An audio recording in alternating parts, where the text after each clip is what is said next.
చంద్రబాబు నాయుడు గారు, నితీష్ గారు, జగన్ గారు, మీకు తెలుగు ప్రజల ఆత్మగౌరవం ఉంటే వెంటనే ఎన్డీఏ నుంచి విత్డ్రా చేసుకోండి.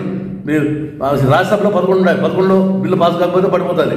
చంద్రబాబు నాయుడు నిజంగా నీకు నిజాయితీ ఉంటే నువ్వు ఇంకా ఇల్లు బొమ్మంటుంది శ్మశానం రమ్మంటున్న టైంలో నువ్వు ముఖ్యమంత్రి అయినావు. అదేమంటే టైటిల్ డీల్ వల్లనే, టైటిల్ డీల్ వల్ల హత్యలు, మానభంగాలు, మా మహిళలను అరెస్ట్ చేయడము, ఆర్థిక వ్యవస్థను చిన్నాభిన్నం చేయడము, జగన్ యొక్క పాపాలు, శాపాలు, లోపాలు దాని దీపాలు అర్పాయి. ఆయన వచ్చే ప్రసక్తే లేదు.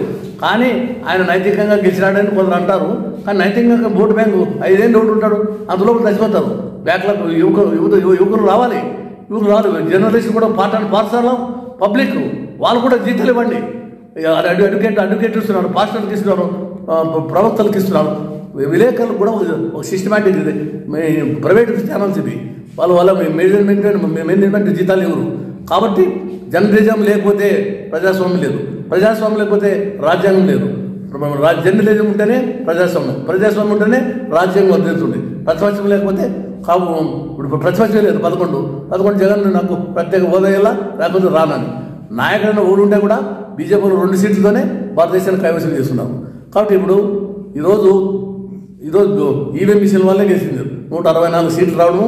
అంటే ఏంటి ట్యాపరింగే. I can proof. ఖచ్చితంగా ఈవీఎం మిషన్ వల్ల గెలిచారు. కాబట్టి మోడీ నీకు 3 వచ్చింది, నువ్వు కేడీగా మారిపోతావు, చరిత్రహీనుడు అవుతావు. ఈరోజు కాంగ్రెస్ ఖచ్చితంగా కన్నతల్లి లాంటి కాంగ్రెస్ పార్టీ ఖచ్చితంగా వస్తుంది, అందరికి న్యాయం చేస్తుందని మీరు విత్డ్రా చేసుకోండి.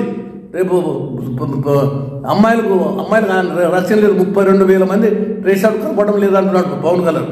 మరి మీరు ఉన్నా కదా పవన్ కళ్యాణ్, నువ్వు సినీ యాక్టరు, మరి గబ్బర్ సింగ్గా మారిపోతావు, మరి ఇంకా బుల్బుల్గా మారిపోతావు, మరి ఏ యాక్షన్ చేస్తావు మాట్లాడతావు. ఖచ్చితంగా వాళ్ళని తీసుకొచ్చిన వాళ్ళకి అబ్బాయి 20 కింద డబ్బులు ఇవ్వండి. ఇదే జరిగితే నేను మాజీ మంత్రి అయితే కూడా రాష్ట్ర వ్యాప్తంగా దేశవ్యాప్తంగా కూడా రథయాత్ర ప్రారంభిస్తాను. నాకు 10 ఉన్నా లేకపోయినా ఈ ఎస్సీ బీసీ మైనారిటీ పేద వర్గాలకి అనంతపురంలో కూడా చాలా అరాచకాలు జరుగుతున్నాయి. మీకు పదవులు వస్తే ఒకటి, పదవులు అవుతూ ఒకటి. అందరూ రావాలనేది ఏం లేదు. ప్రజలకు సేవ్ చేయాలా. ఇప్పుడు కాంగ్రెస్ పార్టీ కాంగ్రెస్ పార్టీ లేదు.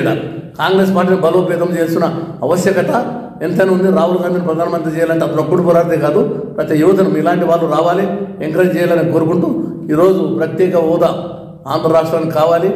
అన్ని ఏవైతే ప్రైవేటీకరణ ఇచ్చాడో మీరు మద్దతు మీరు అడిగినవన్నీ అడగండి, డిమాండ్ చేయండి.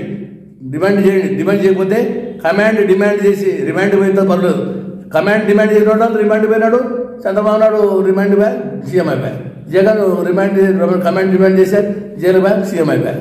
కాబట్టి ఎవడైతే కమాండ్ జైలు పోయినాడో సీఎం అవుతున్నాడు. కాబట్టి మేము కూడా జైలు పోయేదానికి సిద్ధంగా ఉన్నాం.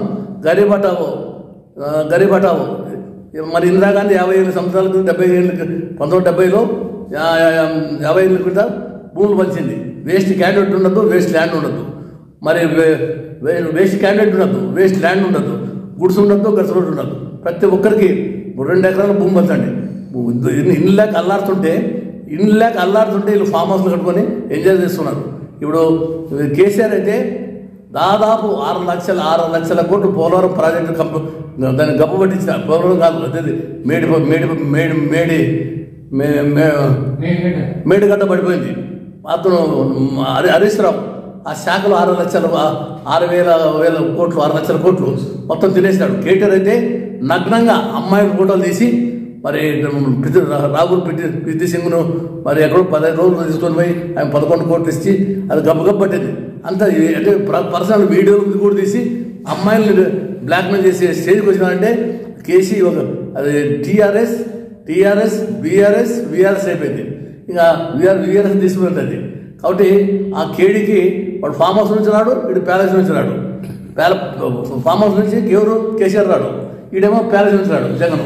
ఇద్దరు జంగలైజ్ చేసిన రాష్ట్రాన్ని, తెలుగు రాష్ట్రాన్ని.